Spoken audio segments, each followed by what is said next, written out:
Look what came in. Oh. So y'all, welcome to day number 48 of our 90-day heart.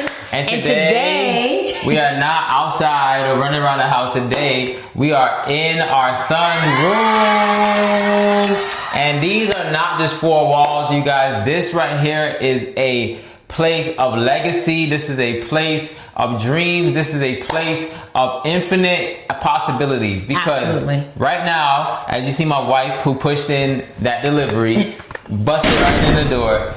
These things we have purchased is specifically done to foster an awakening of our son's intellect capabilities. And just to get a little sentimental, when I was young, my mom got me one of these gifts. And one of the things that we got that we're going to unbox is this here. This is a book and toy organizer. And what we got this because we wanted to stimulate his love for knowledge, you know, compiled in the right way so that he can be what we're wanting him to be. And so that his books are at his own reach. Right, at his reach, but it's an organizer. Because, you know, you have to have organization when you want to go to anywhere in life. It definitely makes things a lot easier. So a lot of things we chose, you're going to see us on back, has very big sentimental values and specifically chosen.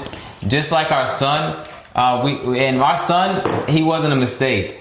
I would say not at all. It wasn't a random happening or some crazy night. We spent 2 years eating the right foods, doing the right things, even with reports, because doctors told her we wouldn't be able to have a child. But that's a story time for another IVF. But we went on a full fasting journey of eating the right things, choosing the right foods. Yes. And it changed our whole body around, our mind around, our finances around, and so many great things came out of it. And we had a vision of bringing our child to be a diplomat. So everything that we've done for that 2 years was with that thought. So he was created in that thought of having that. So right now we're developing his room so that as he grows in those capabilities. So we want to stimulate 3 things with him. So we want to stimulate his social ability, his emotional ability, and his adaptability. Yeah. And we are doing that one step at a time through many practices that we will also share. Let us know in the comments if you want us to share how we are doing that for our son, because it has really been beneficial, I'd say. Yeah, it definitely has been beneficial. Because while my wife is unboxing, I'm going to just move the camera around so that she can see, so you can see us unboxing here what we're doing. Just to be transparent and share with you guys, our son has been walking since he was 7 months. So it's been 2 months now. He's been terrorizing. I'm really seeing the aspect of a diplomat come out of him, which is a negotiability, because he is running around and screaming for what he wants and fighting for what he wants. And it definitely it's actually really funny because a lot of the things we have bought in him are not within his age range. Yes. Because he is only 9 months old. And if you look at the box, this bookshelf is for somebody who's 3 to 6 years old. Right. But our son has been able to meet all of his milestones extremely early. He started walking at 7 months old. Right. He started standing at 5 months old. 5 months, yeah. He's repeating words back.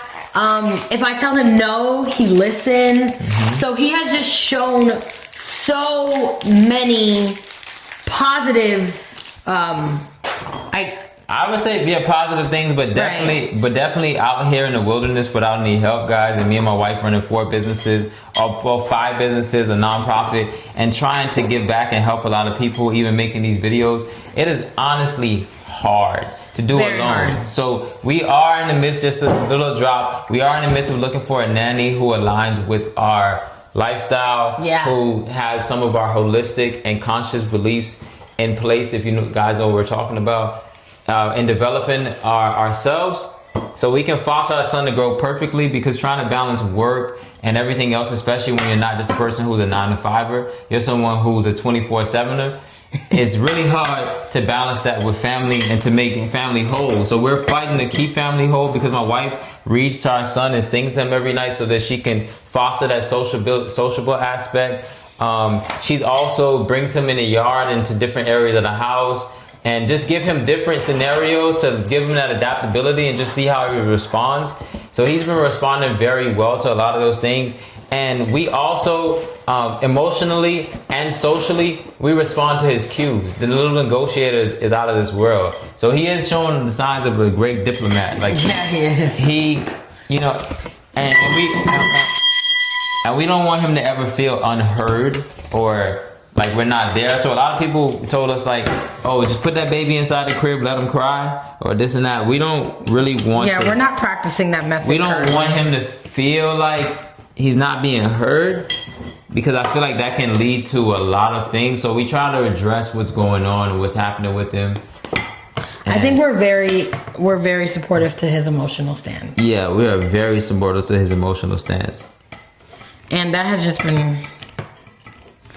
Honestly, y'all, having a child is one of the most beautifulest things, but it's also one of the hardest things. I don't think people talk about it. Yeah. It is extremely isolating. It's challenging. I mean, me and my husband have been together for the last 13 years, and we're only 9 months in with a child. And let me tell you, it has really changed our relationship dynamic. I'd say for the better, because we are able to communicate, but I can understand how some marriages suffer through such a change, because it is an extreme change that brings... It brings a difference in everything, because now you have to still operate like the two you were, but now you have to still maintain focus on your child. So you both cannot do the things you used to do. Like, for example, work. Like, me and my wife used to tag team work, but with the child, somebody has to sacrifice off, time or what they're doing to make sure that things get done. So it gets a and little... ladies, I know y'all love a man who provides and takes care, and that is exactly who my man is. But let me tell you this, I love to work too. I'm sorry, I love to work. It's not that my husband doesn't want to take care of me, it's that I want to work. Like, I get bored, like staying at home. My business is already remote, so I feel like I need to keep myself going. It really just helps with my brain. And just recently, I kind of got back into the flow of work with juggling the baby. And oh my goodness, it's so hard. How do y'all do it? Can y'all drop down below in the comments and let me know how do you do it? Yeah, I wanted to know, like, how do women who have, no one around or just alone, how do y'all do it? Like, how do y'all really do it alone? How some of y'all do it? Like, because I know some people that gave advice of giving the baby like rice or cereal in his bottle, and honestly, he's still breastfed, and my wife is trying to shoot for 18 months. But we didn't want to actually, So far, we have been blessed, I'd say, because I know a lot of women are not able to breastfeed, but I have been blessed to been able to breastfeed him. Mm-hmm. My baby has never taken a bottle, and at first that was super stressful, but now with so much different research coming up and things of that nature, I'm actually really happy that he hasn't. Will I do this again another time? I'd say yeah. Because the cereal that everyone's been referring to us to take to put him to sleep with, so that he can sleep for a little while, it has a lot of heavy metals, and there's like recalls going on. The rice cereal. We're like happy about we didn't do that, but my wife even the one that's organic, y'all watch what y'all give to the baby. Yeah, and let's give it up for the breastfeed moms out there. Who can't breastfeed? Because it's not easy at all. I can see that. It's not easy. It is definitely not easy. You're right, babe. How do y'all do it? Drop below in the comments if you are a single mom out there and you raise your child alone with no help at all. Tell us your story in below. We really want to hear about it, because some days we're just like, oh, and it's both of us, So how did you do it? Yeah. So far, my baby, like I said, is 9 months old, and he has yet to drink out of a bottle. A lot of people judge me, say I'm crazy, say a lot of things about me, to be honest. But this was our choice. Like we said, we waited 11 years before having a child, and we knew once we had our child, we would pour into him and or her, and we were so lucky to have a boy. And I have been doing nothing but keeping my promise. I am pouring into my child. I am breastfeeding. And my baby has not had a bottle. It does not know how to use a bottle because I've tried. If you think you're staying away from Gerber and you're going to Earth's Best or one of these other brands, there's still some studies showing that they're not good as well. And my husband says that, what do you say again? You say something about putting the baby. Oh, putting the baby to sleep. Like, we got a lot of advice to say, hey, look, put that baby in the crib, let them just cry. And we don't want to just let them cry. Or put a baby, get a baby some rice in the bottle to sleep. And we're trying to avoid high level complex starches like rice, oats, or these things, especially until our child is a little bit older. And we wouldn't want to put those things that has so many heavy metals possibilities in this bottle to sleep, and it shows so many bad things to do that. So we're piping it out. So go hit the comments if you're a mom who avoids all those things, you're alone, or you're just a mom who are just going through. What are some tips? Give us some tips and tricks, because it's not easy. It's not easy. It's not easy at all. And so far through this 9 months, the baby has only been sick one time, and we have not given him any Motrin, Tylenol, any of those things. We were able to break the fever naturally. If y'all want to know that tip, let me know below. I'll make another video on that. But And what I'll also say, guys, is a disclaimer: we are not medical specialists. We are not specially trained. Just this is a disclaimer. You what we did. Go with your healthcare provider. You want to talk with them, go to your nutritionist or whoever who understands your life, who you're paying maybe for your health insurance and all of that. I would say make sure anything that you agree to or do, you want to make sure that it aligns with what you believe as going there, because we are just two parents, making our way downtown, walking fast, with our son literally walking fast. We're homebound. Yeah. Yes, sir. Yes, sir. That's what we are. So we're making way on this. Are we doing good? Are we stuck? We were stuck because I can't find. You know what?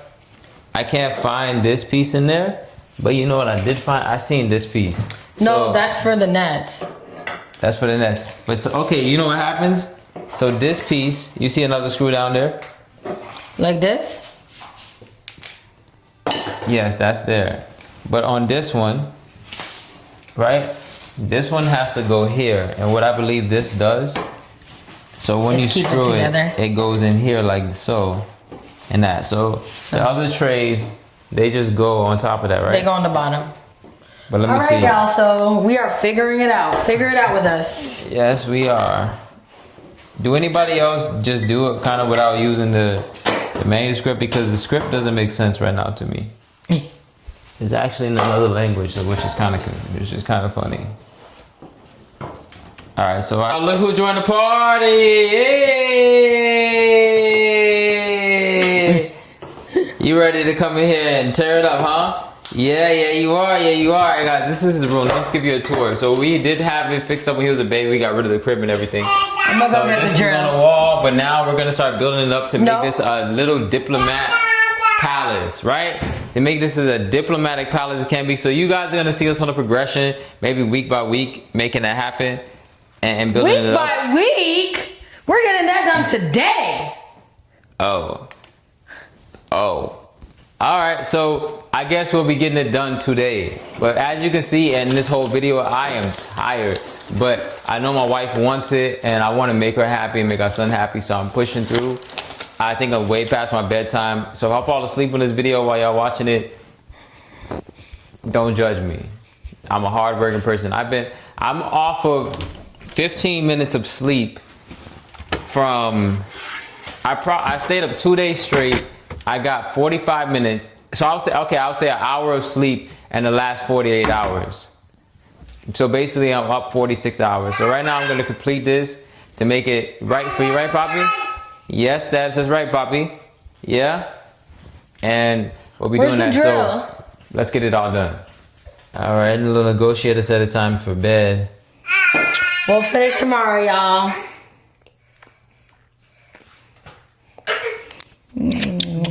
Find your passion, chase your dreams, in a job that's more than it seems. Wake up smiling every day.